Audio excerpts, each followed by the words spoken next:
काय तुमचा चेहरा काळा पडलेला आहे आणि तुमच्या चेहऱ्यात टॅनिंग साठलेली आहे, मग आता काळजी कशाला करताय? ऑनलाईन एकदम घरगुतीच झाले उपाय बरं का. हा उपाय तुम्ही एकदा केला आणि तुमचा चेहरा किती काळा पडलेला असू द्या आणि किती टॅनिंग झालेली असले चेहरा सगळी निघून जाणार आहे बरं का. तर नमस्कार बहिणींनो भावांनो, पुन्हा एकदा स्वागत आहे माझ्या नवीन अशा व्हिडिओमध्ये. तर तुम्हाला माहिती आहे का, आपल्याला कधी कुठेही बाहेर जायचं असतं ते बी अचानक जायचं असतं बरं का. आणि अचानक बाहेर जायच्या टायमिंगला बघा आपण पार्लरमध्ये जाऊ शकते का? नाही जाऊ शकत, कारण की आपल्याला पार्लरला जाण्यासाठी तेवढा टायमिंगच नसतोय आपल्याकडं. असतंय का? अजिबात टायमिंग नसते आपल्याकडे तेवढा. आणि त्या टायमिंगला काय होतं माहिती का, आपल्याला पार्लरला जायचं का कार्यक्रमाला जायचं हा प्रश्न पडलेला असतो डोक्यात. मग त्यापेक्षा काय करायचं माहिती का, आपण कार्यक्रमालाच जायचं आणि ते बी सुंदरच दिसलं पाहिजे. एकदम चेहरा मस्त असा गोरा पान फुलून गेलेला चेहरा असाच घेऊन आपल्याला कोणत्याही कार्यक्रमाला जायचंय. त्यासाठी आपल्याला पार्लरला सुद्धा जायची गरज नाही. पार्लरला न जाता सुद्धा आपण घरी चेहरा इतका भारी बनवायचा ना की आपण कोणत्याही कार्यक्रमात गेल्यावर समोरच्या माणसाने आपल्याला प्रश्न पहिला विचारला पाहिजे की कोणत्या पार्लरमध्ये गेली ती, कोणता फेशियल केलाय तू, हा प्रश्न विचारलाच पाहिजे. तर चला आपण करूया मस्तपैकी अशी घरगुती एकदम भारी रेमेडी बरं का. ही रेमेडी तुम्ही ह्याच्या आधी कधी पाहिली पण नसणार आहे आणि कधी वापरली पण नसणार आहे. आणि वापरल्याच्या नंतर 100% फरक तर ह्याचा एकच नंबर आहे बरं का. एकदम भारी ह्याचा फरक पडणार आहे आपल्या चेहऱ्यावरती. आपला चेहरा एकदम सुंदर दिसणार आहे. आणि तुम्ही हा उपाय एकदा केल्याच्या नंतर तुम्ही हा आयुष्यभर उपाय करत राहणार आहे. हा एकदा उपाय केला ना तर तुम्ही आयुष्यात कधीच हा उपाय थांबवणार नाही, नेहमी करत राहणार. कारण की तुम्हाला नेहमी सुंदर दिसावंच वाटत असतं. आता कोण असं आहे का की आपल्याला एकदा आपण सुंदर दिसलो परत त्या माणसाला वाटतं की आता नाही सुंदर दिसलं पाहिजे, असं आहे का कोणी? तर कोणीच नाही तसं. प्रत्येक माणसाला वाटत असतं की आपण कुठेही बाहेर जात नाही, आपण एकदम छान दिसलं पाहिजे. मग आता आपण ते बर्थडेला जाऊ, कोणाच्या लग्नात जाऊ, पार्टीला जाऊ, कशालाही जाऊ किंवा असंच बाहेर आपण काहीतरी शॉपिंग करायला जाऊ, तरी पण आपण बाहेरच्या बाहेर इथले तर जवळ जर मार्केटमध्ये चालले तरी आपल्याला असं वाटत असतं आपण छान दिसलं पाहिजे. आपला चेहरा असा मुरगळून गेलेला असा नाही दिसला पाहिजे, एकदम फ्रेश टवटवीत दिसला पाहिजे. कारण की आपला चेहरा टवटवीत असला ना आपण फ्रेश झाल्याने वाटतो. आणि आपण फ्रेश असलं ना तर आसपासचं वातावरण सुद्धा फ्रेशच असतं. पण आपला चेहरा डल असतो, आपण डल असतो, त्यामुळं आसपासचं वातावरण सुद्धा असं डल वाटत असतं. त्यामुळं आपल्याला एकदम फ्रेश होऊन कुठं पण जाताना जायचं, जेणेकरून आपण बी फ्रेश, आपला मूड पण फ्रेश राहायला पाहिजे बरं का. तर चला मस्तपैकी अशी रेमेडी तयार करूया आपण. तर चला रेमेडीला चालू करू आपण. कशी तयार करायची, ती किती वेळ लावायची आणि किती दिवसातनं किती वेळा लावायची आणि किती दिवस लावली पाहिजे हे सगळं आपल्याला जाणून घ्यायचं आहे. कारण की आपल्याला दिवसातनं किती वेळा लावायचं हे तर जरूर आहे. आणि कोणत्याही कार्यक्रमाला जायच्या आधी किती वेळा म्हणजे किती आधी लावली पाहिजे, किती वेळ ठेवली पाहिजे हे सगळं आपल्याला ह्या व्हिडिओमध्ये पाहायचं आहे. त्यामुळं व्हिडिओ कुठंही स्किप करू नका, व्हिडिओ शेवटपर्यंत बघा. जी आपण ही रेमेडी वापरणार आहे ती कशी वापरायची ते बघण्यासाठी. तर चला करूया आपण आपल्या रेमेडीला सुरुवात. आणि त्याच्या आधी आपण साहित्य काय काय घेतलं हे रेमेडी करण्यासाठी तेही पाहू. तर सगळ्यात पहिल्यांदा आपल्याला इथं लागणार आहे तर शॅम्पू. आता तुम्ही म्हणता शॅम्पूने कधी आम्ही चेहरा साफ केलेला किंवा सुंदर दिसलेला असा कधी पाहिलाच नाही आणि नसणारच पाहिलेला. कारण की आपल्याला घरातला आपला जो शॅम्पू आहे ना त्या शॅम्पूपासून फक्त आपला चेहरा एकदम क्लीन, एकदम मस्त आणि एकदम ग्लो असणारा चेहरा बनवायचा आहे. आणि आपल्या घरात जो शॅम्पू असेल तो शॅम्पू आपल्याला इथं वापरायचा आहे. आता तुम्ही तुमच्या घरात कोणताही शॅम्पू वापरत असाल दररोज केसांना तो शॅम्पू घ्यायचा आहे. तर मी त्याला हा शॅम्पू वापरते म्हणून मी हा शॅम्पू घेतलेला आहे आणि मी माझ्या चेहऱ्याला पण हा शॅम्पू वापरते. तर तुम्हाला आता वाटत असेल की शॅम्पूने आपल्या चेहऱ्याला काय होईल का? नाही अजिबात काय होत नाही बरं का. आपल्या चेहऱ्याला उलट चेहरा सुंदर दिसण्यासाठी मदत होतो. कारण की आपल्याला फक्त इथं शॅम्पूच लावायचं नाही, तर ह्या शॅम्पूत बरंच सामान ॲड करून लावायचं. त्यामुळे आपल्या चेहऱ्याला काही होत नाही, फक्त सुंदर चेहरा दिसत असतो. तर हा पहिला झाला आपला शॅम्पू. आणि दुसऱ्यांदा घेणार आहे आपण कॉफी. तर कॉफी पुडी आपली ज्या घरात असते म्हणजे जी आपण कॉफी पेत असतो ना तीच कॉफी आपण इथं घेतलेली. तुम्हाला जी कॉफी वाटण घरात जी असेल ती कॉफी घ्या. बघा चेहरा किती सुंदर होतो. आणि कॉफीने आपल्या चेहऱ्याचे जे टॅनिंग असतात ना ती निघून जाण्यासाठी ही कॉफी जास्त मदत करणार आहे आपल्याला. आणि दुसरं घेतली आपण हे फेअर अँड लवली. आता फेअर अँड लवली तर आपण डेली वापरत बी असतो, पण ह्या फेअर अँड लवलीला वेगळ्या पद्धतीने वापरायचं आपल्याला, जेणेकरून आपण जास्त सुंदर दिसलं पाहिजे. आता जे फेअर अँड लवली लावतात त्यांना माहिती आहे की फेअर अँड लवलीने आपला चेहरा किती सुंदर दिसत असतो. पण फेअर अँड लवलीला आपण ह्या पद्धतीने लावलं ना तर ह्यापेक्षा अजून इथं चेहरा दिसणार आहे, एकदम सुंदर दिसणार आहे बरं का. त्यामुळे इथं आपण फेअर अँड लवली लावणार आहे. आणि चौथी गोष्ट जी आपण घेतली ना ती इथं घेतलेली साखर. आता साखरेचा तर गोडवा तुम्हाला काय सांगायचं आहे, साखर जितका गोडवा आहे ना तो सगळा गोडवा आपल्या चेहऱ्यावर येणार, त्यामुळे इथं आपण साखर वापरणार आहे. आता हे काय हे बरेच जणांना ओळखूच येणार नाही बरं का. तर हे मीच तुम्हाला सांगते, कारण की हे बघून ओळखू येणाऱ्यातली वस्तू नाहीच आहे ही. त्यामुळे मी सांगते तुम्हाला की हे तांदळाचं पीठ आहे.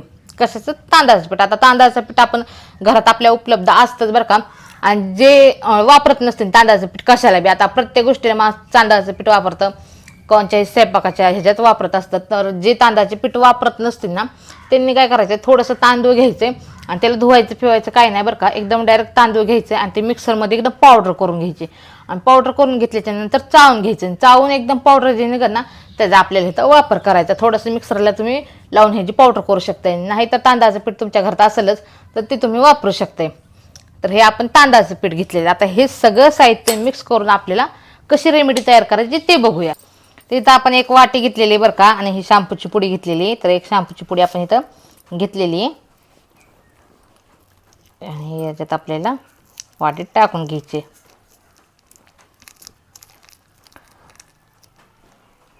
तर इथं मी एकच शॅम्पूची पुडी घेतलेली बरं का. एक शॅम्पूची पुडी बास होती आपल्याला, त्यामुळे एकच शॅम्पूची पुडी घ्यायची. सगळ्या चेहऱ्याला लावायला आपल्याला एकच शॅम्पू बास होती. तर इथं एक शॅम्पूची पुडी आपण घेतलेली. त्याच्यानंतर आपण कॉफी पण एकच घेतलेली बरं का. सगळी कॉफी टाकायची आपल्याला. एका शॅम्पूच्या पुडीला एक कॉफी आपण इथं वापरली.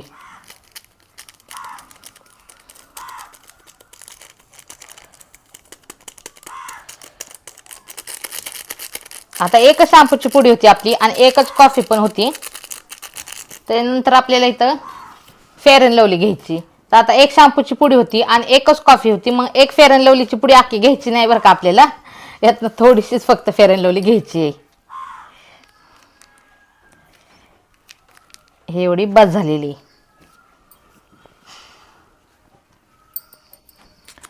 त्यानंतर हे आपल्याला मिक्स करून घ्यायचं जरा चांगलं. तुम्ही हे चेहऱ्यावर एकदा लावताना खरंच तुम्हाला ह्याचा लय फायदा होणार बरं का. तुम्हाला कळन की किती चेहऱ्याला आपल्या ग्लो येतो ह्या मिश्रणाने. जे आपण ही रेमेडी घरच्या घरी तयार करणार आहे, त्या रेमेडीने आपल्या चेहरा इतका निखार येतो ना, लय भारी बरं का, की आपल्याला पार्लरवाले सुद्धा इतका निखार चेहरा आणू शकत नाही पैसे देऊन त्यांना. इतका निखार सुंदर आपण घरच्या घरी घेऊन येणार आहे. ह्याचा वास पण एकदम सुंदर येतो बरं का चेहऱ्यावर लावल्यावर. त्यामुळे चेहऱ्याला लावताना सुद्धा कधीच असं काहीच वाटत नाही, कारण की ह्याचा वास पण मस्त येतो आणि चेहऱ्याला लावल्याच्या नंतर ग्लो पण एकदम मस्त येतो. तर बघू शकता आपण इथं शॅम्पूची पुडी आणि coffee fair and lovely mix करून घेतलेली होती. आता आपल्याला इथं मिक्स करून घ्यायची साखर. आपल्याला साखर पण थोडीशी टाकायची, 1 चमचा. ते 1 चमचा ही साखर झालेली ती आपल्याला ह्याच्यात मिक्स करून घ्यायची.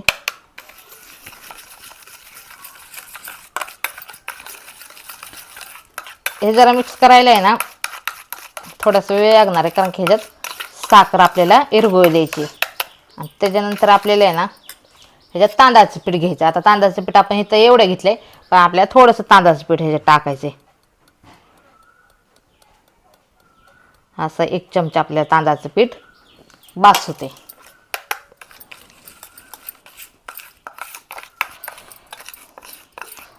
आणि तांदळाच्या पिठाचा फायदा भरपूर आहे बरं का, म्हणून तांदळाचं पीठ स्किप करू नका अजिबात.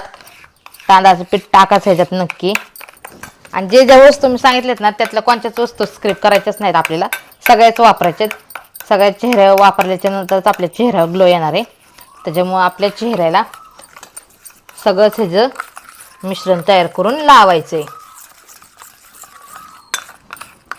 तर ह्याला मस्तपैकी असं फेटून घेऊ, म्हणजे जेणेकरून ही साखर सगळी ह्याच्यात विरघळली पाहिजे. त्यामुळे आपल्याला काय करायचं, हे चमच्याचे मागचे साईड आहे ना हे असे करायचे, जेणेकरून साखर दाब पडन, साखर ह्याच्यात पटकन विरघळून होईल. हे अशा प्रकारे. आणि हे मिश्रण तुम्ही ह्याच्या आधी कुठं पाहिलं पण नसेल बरं का बनवलेलं. तर हे असं मस्तपैकी आपल्याला मिक्स करून घ्यायचं आहे. तर चला मिक्स करून घेऊया आपण हे. तर हे मस्तपैकी असं फेटून झालेलं आहे, मिश्रण तयार करून झालेलं आहे. आणि हे आपल्याला आता चेहऱ्यावर लावायचं आहे आपल्या. त्याला एकदम व्यवस्थित आपल्या चेहऱ्याला आपण लावून घेऊया बरं का. या अशा प्रकारे आपल्या चेहऱ्यावर लावून घ्यायचे. आणि कोणत्याही कार्यक्रमाला जाताना तुम्ही जे चेहरा लावून गेलात ना कार्यक्रमात, मग बघा चेहरा किती नेता येतो बरं का. एकदम सुंदर असा आपला चेहरा दिसायला चालू होतो. पण तुम्हाला आहे ना, ज्या टायमाला आपल्याला कार्यक्रमाला जायचं त्या कार्यक्रमाच्या आधी किती वेळा हे लावायचे आपल्या चेहऱ्याला ते पण मी तुम्हाला इथं सांगणार आहे, जेणेकरून कार्यक्रमाला जायच्या आधी आपल्याला तेवढ्याच टायमिंगला आपल्याला आधीच हा उपाय करायचा आहे. तर हे पहिल्यांदा आपण चेहऱ्यावर लावून घेऊया, त्याच्यानंतर मी तुम्हाला सांगते कार्यक्रमाला जायच्या टायमिंगला किती आधी हा आपल्याला चेहऱ्याला लावून घ्यायचा हा लेप. तर असा हा आपल्याला चेहऱ्याला आपण लेप लावून घेतलेला आहे. हे अशा प्रकारे. आणि चेहऱ्याला लेप लावताना पण कसं सुंदर वाटतो ना, की हा जो लेप आपण तयार केलेला आहे ना, हा स्मूथ चेहरा होण्यासाठी झालेला आहे. लेप केलेला आहे चेहरा म्हणजे लेप तयार केलेला, आणि हा लेप पण एकदम स्मूथ झालेला आहे. त्यामुळे आपल्या हाताला पण लावताना एकदम मस्त असं जाणवतं. चेहऱ्याला लावताना हे मस्तपैकी एकदम मऊ मऊ जाणवतं आपल्या हाताला हा मिश्रण, ही रेमेडी. तर बघू शकता तुम्ही हे चेहऱ्याला माझ्या मी लावून घेतलेलं आहे. तर आता आपल्याला काय करायचं, ज्या टायमिंगला आपल्याला बाहेर कार्यक्रमाला कुठं जायचं आहे त्याच्या अगोदर आपल्याला हे मिश्रण आपल्या चेहऱ्याला लावून घ्यायचं. आता हे मी चेहऱ्याला लावून घेतलेलं आहे आणि हे आपल्याला असंच 10 मिनटं ठेवायचं. फक्त 10 मिनटं ठेवायची गरज आहे, जास्त नाही. 10 मिनटं असंच ठेवायचं, सुकू द्यायचं आणि 10 मिनटानंतर धुवून काढायचं. तर आता मी 10 मिनटं वाट बघते, चेहरा धुते आणि त्याच्यानंतर पुढं काय करायचं ते मी तुम्हाला सांगते. फायनली बघू शकता बरं का तुम्ही माझा चेहरा बिना मेकअप. चेहरा धुतल्याच्या नंतर किती ग्लो असा चेहऱ्यावर आलेला आहे बघू शकता तुम्ही. किती सुंदर असं वाटतं, एकदम पिवळा पिवळा चेहरा दिसायला लागलेला आहे. तर आता मी पावडर ही लावलेली नाही, नुसता चेहरा धुवून दाखवलाय डायरेक्ट तुमच्या समोर. किती चेहऱ्यावर नितळ येतोय आणि चेहरा एकदम नितळ आणि एकदम सुंदर दिसायला चालू होतं बरं का. तर आपण कुठंही जायच्या आधी बगर म्हणजे कोणत्याही कार्यक्रमात जायच्या आधी 10 मिनिटं आपल्याला हा लेप आपल्या चेहऱ्याला लावून ठेवायचा आणि 10 मिनिटानंतर धुवून त्याच्यानंतर आपला काय असेल ते मेकअप करायचा आहे. त्यानंतर बघा किती सुंदर असा चेहरा दिसणार आहे बरं का. तर ही जी घरच्या घरी मी रेमेडी तयार केलेली होती चेहरा एकदम सुंदर दिसण्यासाठी, तर ही तुम्हाला कशी वाटली हे मला नक्की कमेंट करून सांगा. आणि हा माझा व्हिडिओ तुम्हाला कसा वाटला हे पण नक्की कमेंट करून सांगा. पण हा व्हिडिओ तुम्ही कोणत्या गावातून शहरातून बघताय हे पण नक्की कमेंट करून सांगा. तर चला भेटूया अशाच नवीन नवीन माझ्या माहितीपूर्ण आयुर्वेदिक व्हिडिओमध्ये. तोपर्यंत धन्यवाद.